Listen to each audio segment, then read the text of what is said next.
This bird book is about to get a whole new life. First, I'm gutting it, saving that gorgeous cover and transforming it into something completely one of a kind. I'm customizing the inside with collage, sprays, and texture because this journal deserves a beautiful foundation. The challenge? The cover size is anything but standard, so I'm trimming and stitching papers to fit, turning limitations into design opportunities. And of course, I'm adding some mixed media magic along the way. This is part 1 of my transformation. Let's give it the glow up it deserves. So I have been hoarding this gorgeous, gorgeous book for long enough. It's time for it to fulfill its destiny. So it's a German book. It's called Book of the Bird World. It's a Reader's Digest. This is the back. And also the inside is absolutely beautiful. I'll also show you the ISBN number in case someone would like to look for this. So here's the information. You can take a screenshot. The ISBN number is 3870700440. It is a German book. Look at these gorgeous images.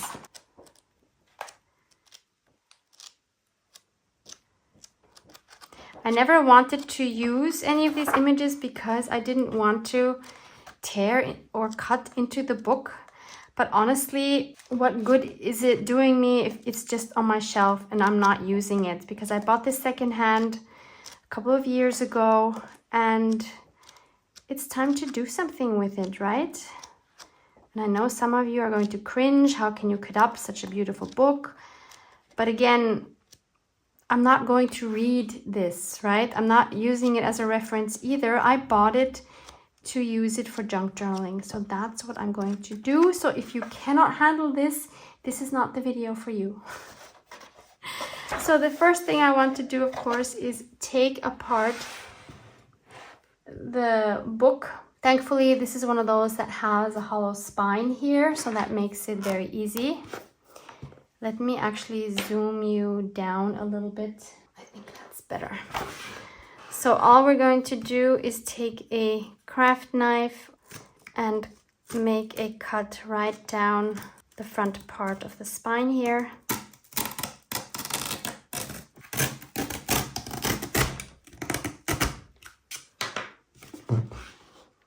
Super easy. We do the same thing for the back side. Now this cost me €6, which is nothing for such a beautiful book.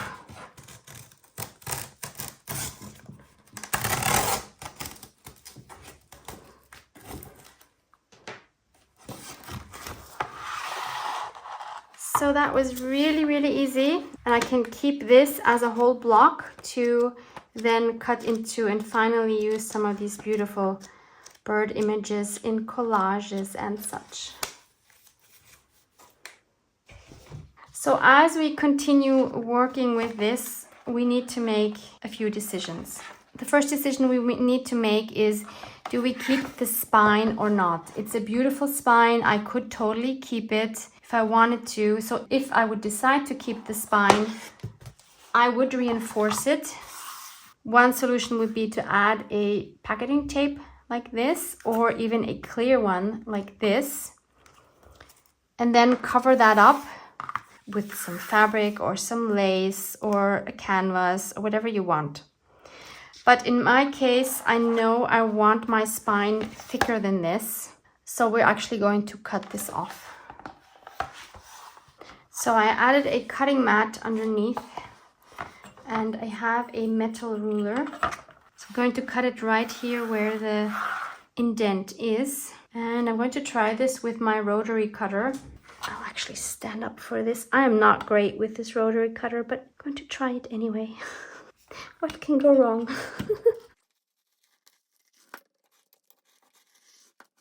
I cannot cut straight with a rotary cutter, as you can see. That is okay, we can fix that. Actually, I didn't cut that bad, it just didn't cut all the way through. Good job, Barbara. Let's try to clean this up a little bit. Not bad at all. And I'll do the same with the other side, of course. I'm quite proud of myself. So any other bits that are still sticking out, I can just cut off with my scissors. Overall, I did a pretty good job, I have to say. Sometimes you just have to be proud of yourself. So now we have these two beautiful panels, and the insides are currently white. We could just leave them white, but that's kind of boring. So again, we have different options of what to do here. We could just stencil something, we could stamp it, we could paint it, we could glue fabric over it, we could just glue book pages on top. So many options. Do you ever get this decision fatigue while crafting? Sometimes I feel like each step of a project gives you so many options and we're constantly making decisions, and sometimes I really get decision fatigue and I'm like, just do something. Because sometimes I feel I just get paralyzed and then I just stop working on the project because I cannot make another decision. Can anyone relate? Please put it in the comments if you can. So what I have decided for my panels is to cover them with these beautiful collage papers by Tim Holtz and Ideology. These are called Serendipity. Here you see all of the beautiful designs.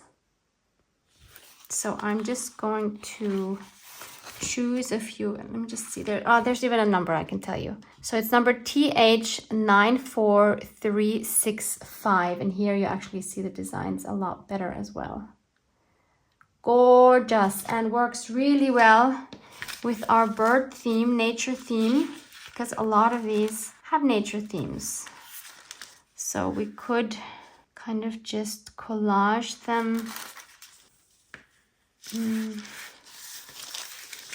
Let's see, how do we want this? They can overlap, why not? And then let's take one more.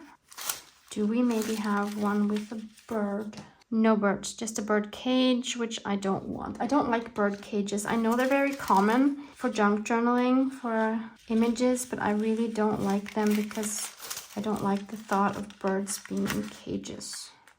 Oh yeah, I like this one. Let's cut this one. Let's see if my guillotine can cut tissue paper. I don't think so. I'm doing it anyway. Yeah, I didn't think so. At least now I know where the middle is.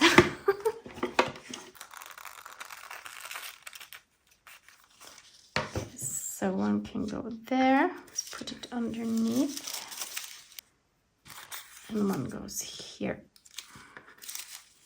Yeah, I like it. And then we just need some more for the back side. Yeah, there's the bird cage. Obviously, I am still going to use like like that, but not today. As you can see, I have this completely planned out as to what my next steps are. Not. As always, I work in baby steps. I don't know yet what my spine is going to look like, or whether it's going to go on the outside or the inside, but we'll make that decision when we get to it. Too many decisions at once can be overwhelming, I think. So, and then we need one more to cut up like we have on the other side. This one, ooh, this one is nice.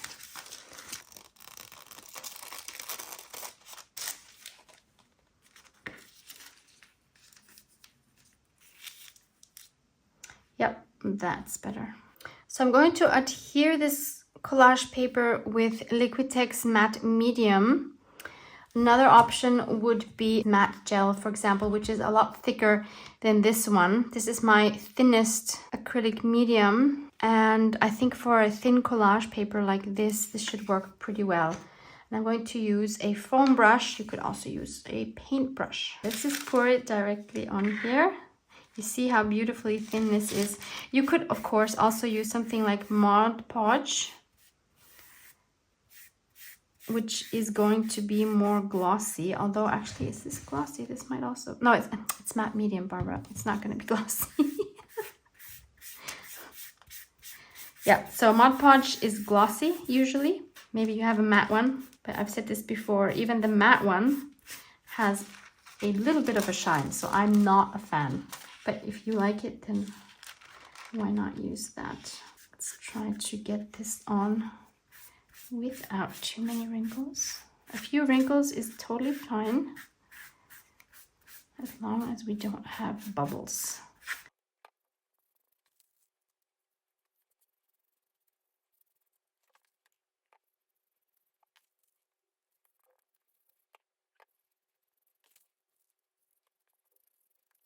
So these are both dry now and they're absolutely beautiful.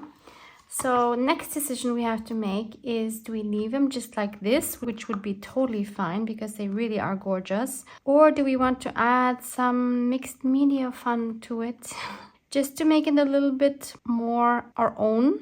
So I have chosen a few neutral colors since our cover is kind of neutral. I chose these. I don't know if I will be using all of these. So it's weathered wood, pumice stone, frayed burlap. If you know, you know. Ground espresso and walnut stain. These are all oxide sprays. I want these to run. So let's mist the covers first. So we do have an acrylic layer underneath, so nothing should happen. Let's start light and go darker. So let's start with the pumice stone. Ooh. Okay, then let's add some weathered wood. Totally different gray. Let's get some warmth in there with the frayed burlap. Oh my god, I'm rocking the name today. And I think the ground espresso is too dark. Let's just add a little bit of the walnut stain, not too much. Then let's add some more water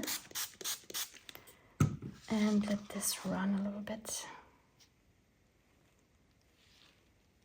And if it's too much, we can always dab some of it off with a paper towel. This might actually be too much.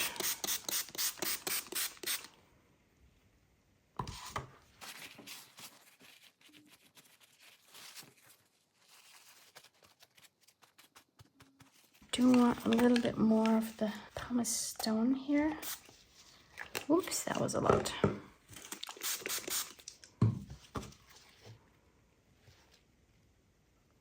Instead of just spraying it on, you could also, of course, add stencils. We do not want to get this on the outside cover, obviously.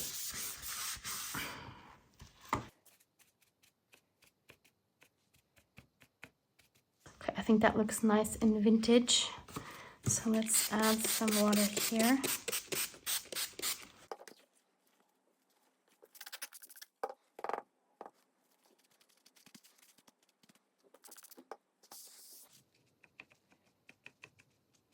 So these are both dry now. I think they look beautifully vintage, and I think they fit really well to the cover.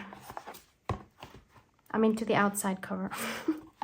So then there's always the question, do you put your signatures together first or do you make the spine first?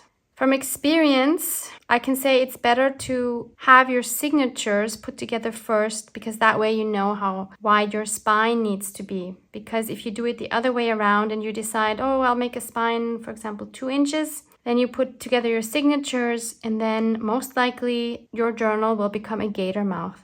A lot of you love the gator mouth, so if that's your jam, please do that. I mean, I like it to a certain extent, but I don't want it to get crazy. And there's no wrong or right way to do this. You can first do the signatures or first do the spine. Everybody has their own method. I have come to the conclusion for myself, I prefer having the signatures first, so that helps me decide the width of my spine. So let's put these to the side and talk about the papers for the signature. So I have gone through my paper stash and I have picked out a variety of papers. These, for example, are my eco-dyed papers. I have a video showing you how I made these, which I will link for you below this video. I'm not very experienced in eco dyeing, but I did get some cool results here, and these are the originals. I also have these as digitals, which I will also link for you below in case you don't want to try it yourself and go through all that mess. Then I have some of these beautiful blue dyed papers. Again, there's a video on this as well as digital versions. Many of you have tried this and have had beautiful results. So thank you to all of you who have shared your results with me. Love, love, love seeing those. These are super old, but I love these a lot. These are made with coffee and with inks. And we have this one here, also just coffee and inks, as well as this one. And then this is like regular coffee dyed. Then I have also a video showing you how I did these. There's some salt on here. I will just link my paper dyeing playlist for you. We have, actually this doesn't, do I want this in the signature? No, that's too small. This one, no, I also don't want in the signature. These I was gifted very kindly. Look how beautiful these are. I'm guessing these were done with placemats. How gorgeous are these? Then I have some file cards here that I found at a Goodwill. Will I bind these in? Maybe. Book pages. I won't use all of these. There's way too much here, but at least here I have a little selection. Or quite a big selection actually, and a beautiful old ledger paper, which obviously I've been hoarding. Oh my goodness, this is so beautiful. No wonder I have not used this yet. Is there a date on here? Look at this, 1954, 1955. Amazing. So I need to decide whether I actually am able to cut this up or not. But I've had this for so many years. It would be a shame to never use it, right? And then I also have a whole bunch of digital papers that I already had printed out and then never used. And they're just piling up and they need to be used. They are from various older kits, which is a lot of fun. And I think it's fun to combine these. There's so many different kits here, but they all go together and a lot of them have nature themes. This here is one of my newer kits. This was my Klimt Girls, I think the spring edition, yeah. Spring Klimt Girls. And I will definitely be using some of these as well. Now, the issue I have with the prints, of course, is they are meant to work for smaller journals. As you can probably tell, this one is quite large. I mean, I love this more narrow, tall format, but it makes it a lot more challenging using also book pages, but also the digital prints. So from the width, they're fine. And in between larger papers, they will be fine. But obviously, they are meant for journals or planners this size, and then they're perfect. But that doesn't mean we can't use them. And by the way, sorry, I'm digressing here. Napkins would be another great option for decoupaging onto your inside cover. Or outside cover, if you just have like a cardboard, you don't have to use a vintage book. You can just have cardboard panels and decoupage something on top.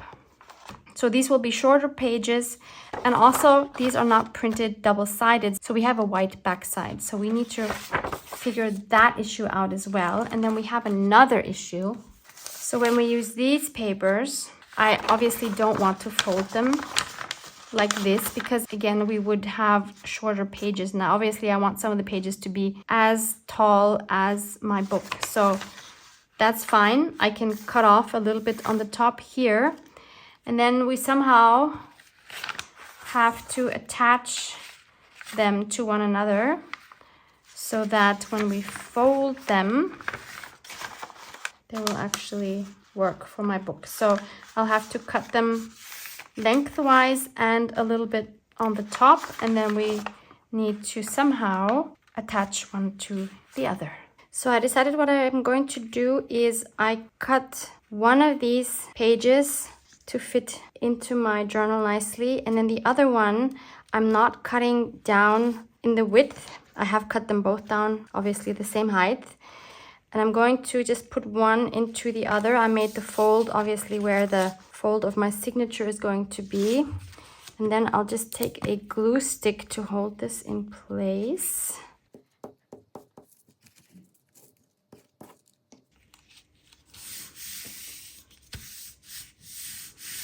And then I'm going to stitch along here where that one paper ends.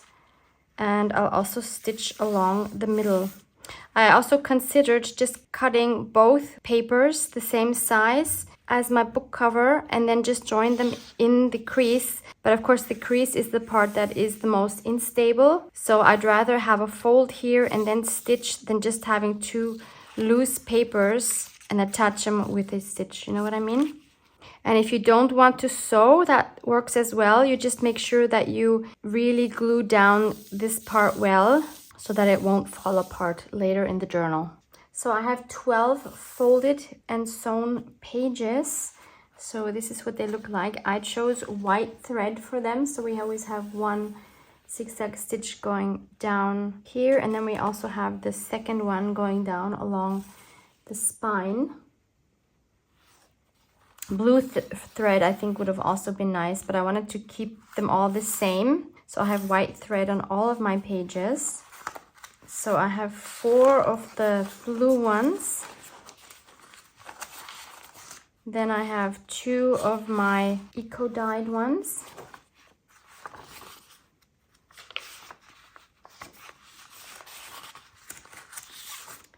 For these 2, I didn't have to sew anything because they were wide enough. I just had to cut them down a little bit. And then we have these. 1 and 2. This is a completely mixed one, but I just love this mixture actually. I think it's really cute. And then on this one, I had a boo-boo.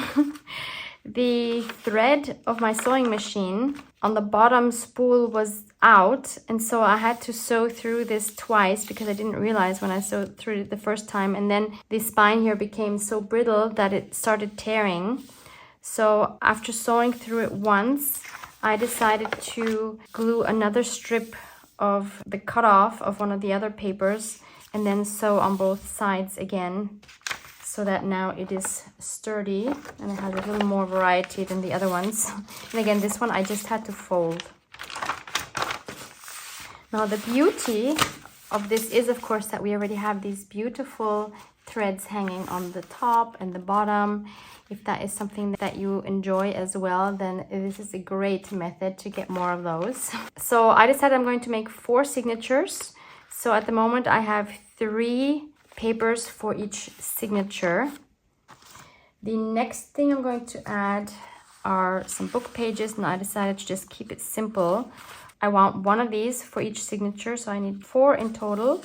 So one I just folded in half. This one already has the fold, as well as these 2, so I don't need to do anything for these. If this was more brittle than it is, I would definitely strengthen that with another strip of paper. And then I want to add some of these filing cards. And the way I'm going to do that is always take 2, like so. I just have to make sure that, yeah, I have enough space. So if I leave approximately an inch gap in the middle, then I can join them with fabric like I have done in some other journals. And the fabric I'm going to use is this fun one. This is one by Seth Apter from the series Live Out Loud. and it's called Look Within. I think it's super cute. So all we need to do is cut 2 pieces that are the same, that will fit in here and that we can adhere to both sides of our cards. So I'm just going to make sure that I have enough space to overlap. So I'll cut here. And then I will cut the same height. Could also cut a little bit smaller. I like them usually to be the same height if possible. But if I have, for example, 2 cards that are not the same size, then I will make sure that the piece is as high as the smaller sized one. Just cut the second one, same size. Okay, and I will do that with 4 sets of cards because again, I want 1 set per signature. So 2, 3, 4. And I will use the same fabric for all of these. And I will sew around each piece separately just because I think it looks really cute and adds more texture, adds more interest. And then I'll see you back here. So I have 8 of these pieces ready to go. I used again the white thread and a zigzag stitch to go around each piece.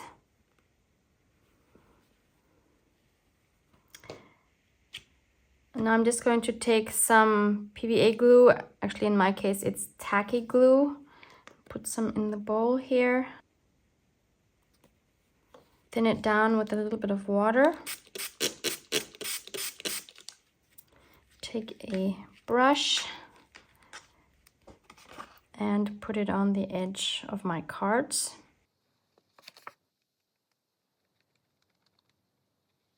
And then just add the fabric. Oops. Do the same for the second card.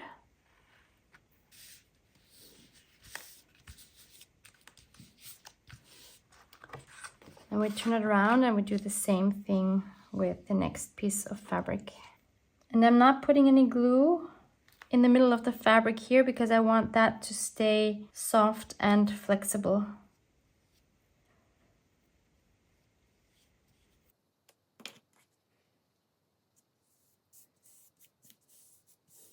Another option would be to just glue it down and then sew on both sides here, or even sew all the way around.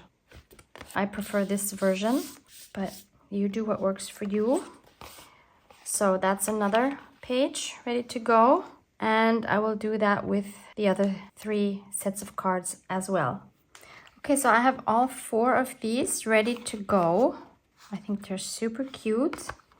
But of course they are very plain here. So I want to add some interest. For the front sides, I want to add some stenciling with a resist technique.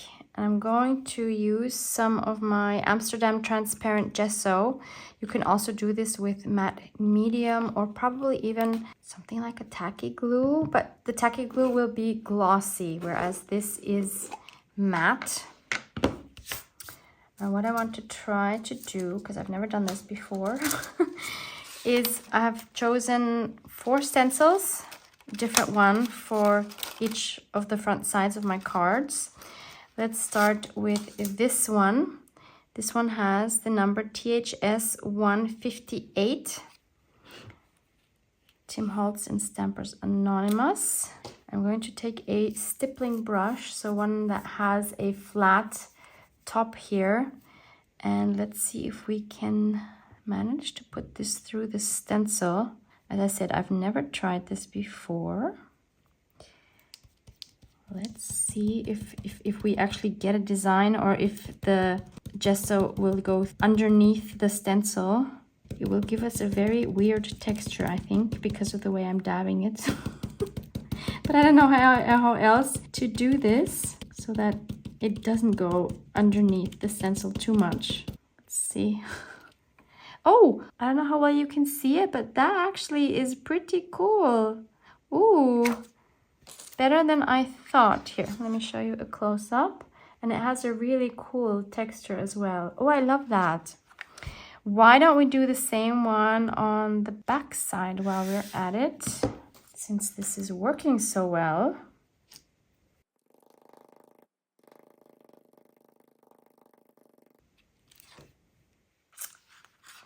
Gorgeous. So let's put this one to the side.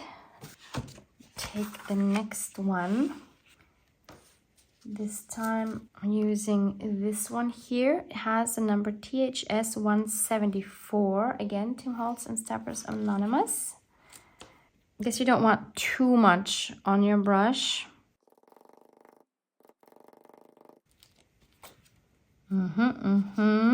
And the same on the back side.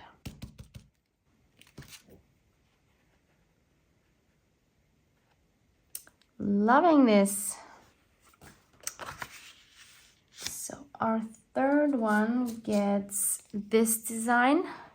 This has the number THS 157.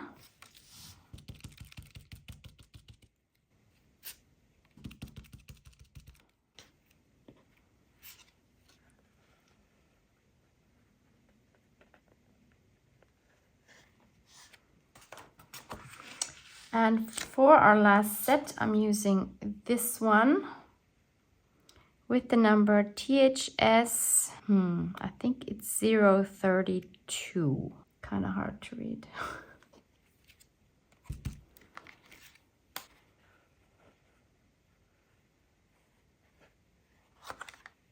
So I took out my neutral distress oxide sprays again. So we have frayed burlap, walnut stain, ground espresso, weathered wood, pumice stone, and lost shadow. These are the same colors that we already used on the inside covers, if you remember.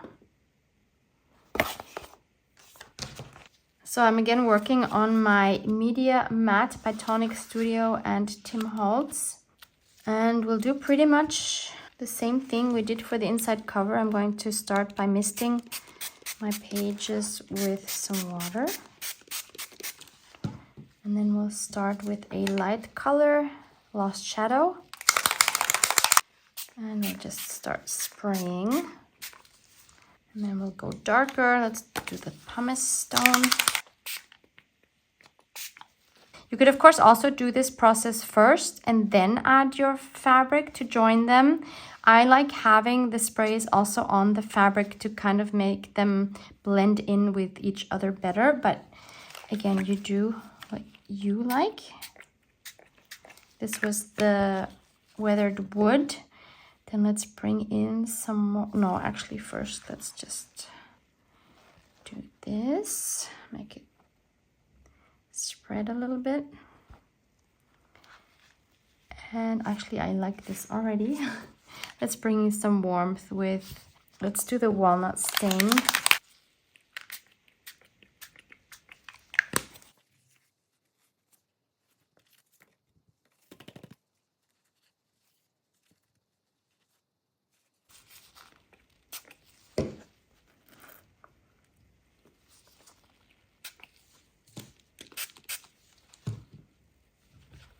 I'm going to dry this. Some of these parts are a bit dark for me, so let's add some more water first and dab some of that off.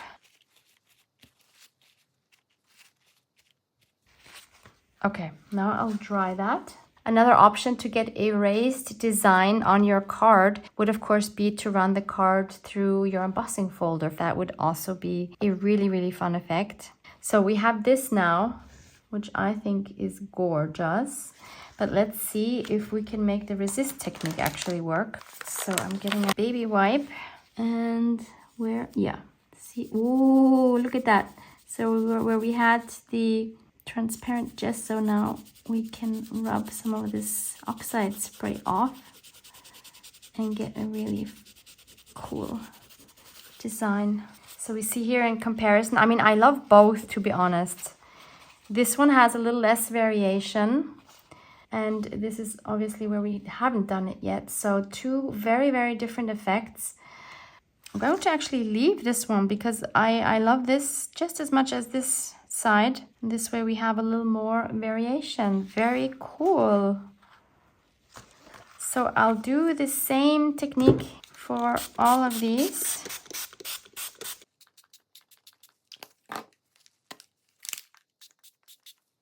Maybe vary the sprays just a little bit. For example, here I'm using ground espresso. For the other one we used the, what was it? The walnut stain.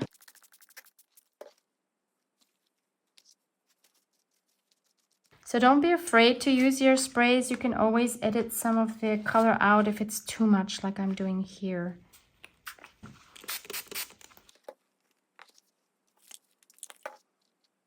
So this is what we have once that is dried. Again, I think it's beautiful. And again, let's see what it looks like if we rub it off.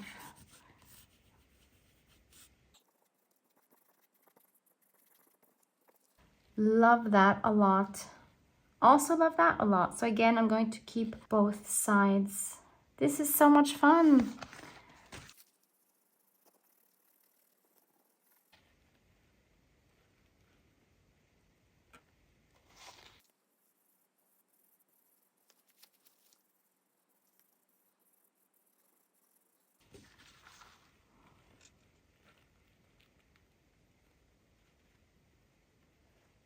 And for the other sides that are still quite blank, I thought I would make some background collages using some of the cutoffs that we have from our pages, as well as some book page text. That way things stay nice and cohesive. And we're using up our scraps. Win-win, I'd say. I'm just going to use my transparent gesso again by Amsterdam because it's right here and because it should do the job nicely. It's nice and matte.